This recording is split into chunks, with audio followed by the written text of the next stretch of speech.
Thank you so much for coming to my Fast Fact Friday. This is Michelle with Revolutionary Resume here with updates on workforce. So we have workforce news, and then we're going to cover some tips and tricks about applying. What does that look like? So for our first thing we're going to cover today, we are going to cover $25,000 federal workforce employees were found to have been terminated illegally. So they are being reinstated, but they are on administrative leave. So they're being paid, but they're still working. To those folks out there, I wouldn't necessarily count on that. And if you want somebody to help you with your resume or interview coaching, I might know a person. Let's talk about what else is new in workforce news. Pentagon has approved nearly 21,000 employee resignations amid Defense Secretary curtailing his goal to hit 5 to 8% attrition. I have already had federal employees reach out to me to do the whole package, do their resume, their cover letter, their LinkedIn optimization. So getting ahead of the game, smart of them to do. Johns Hopkins is laying off more people. 1 second. So that you can see that image. There we go. 2,000 more workers after dramatic cut from USAID funding ending. So those are all some not so great news. But let us see what else we've got out there in workforce news this week.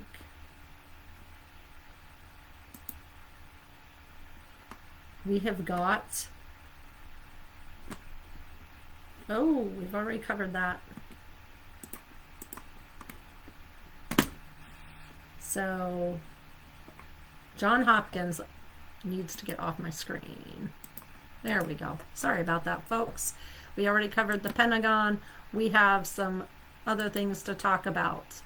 The Libertarian Department, the Department of Labor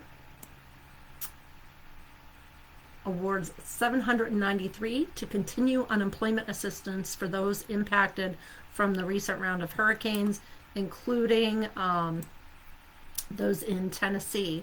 Earlier, they had done something that had reinstated it for North Carolina, but now we're covering Tennessee as well.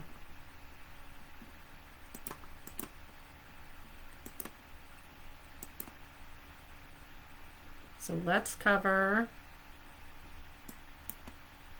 All right.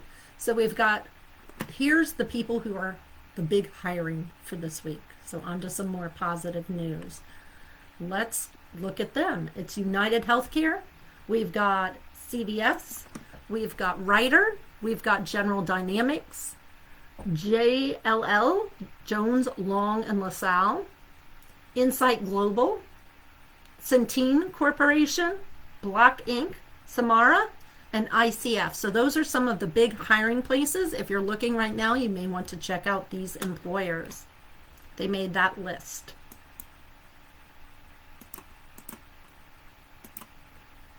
All right.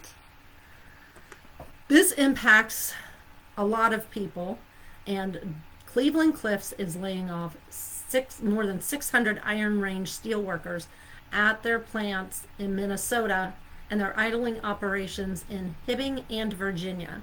Cleveland Cliffs has 2 locations in Ohio. One is not far from me and for my local viewers. The former AK Steel plant in Middletown is the Cleveland Cliffs, but there's also one up in Cleveland, Ohio. And I've recently had somebody in a higher level at Cleveland Cliffs come to me to get a resume redone. So do not be left behind the 8 ball, even if you're not using someone to write your resume. Please ensure that it's current, that you have quantifiable data in there. So let's talk about applying tips and tricks.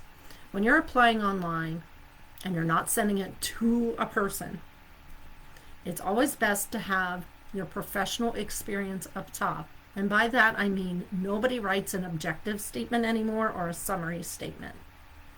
This is somewhat controversial, but the way it pulls through in systems, it is much better if you don't have that.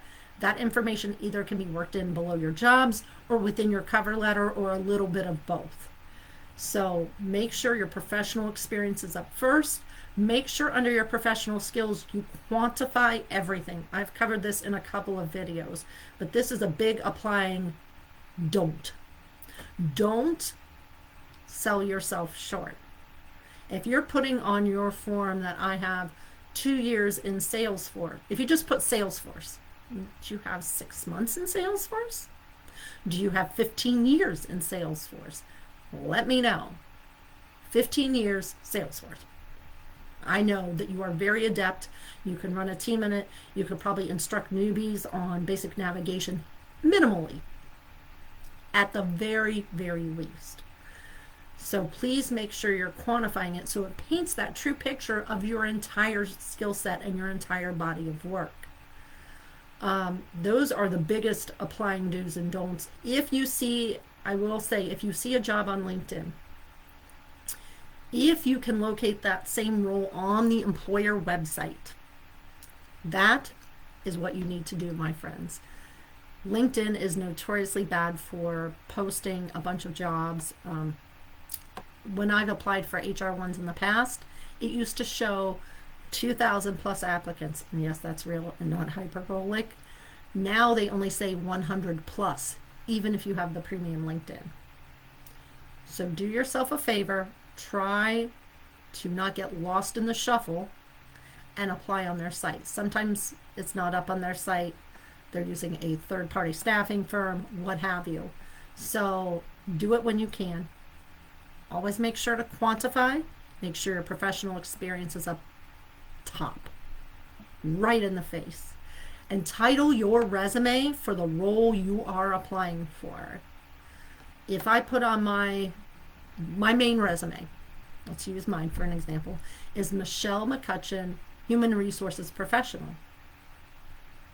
If I was applying for a Senior People Operations Manager role, my title for my resume is going to be changed to Senior People Operations or Experienced People Operations or People Operations Manager. Make it match the title of the role you are applying for as closely as possible. It will catch the eye of that recruiter or hiring manager. That's all I have for tips today. I thank you for your time, and as always, stay safe out there. Till next week.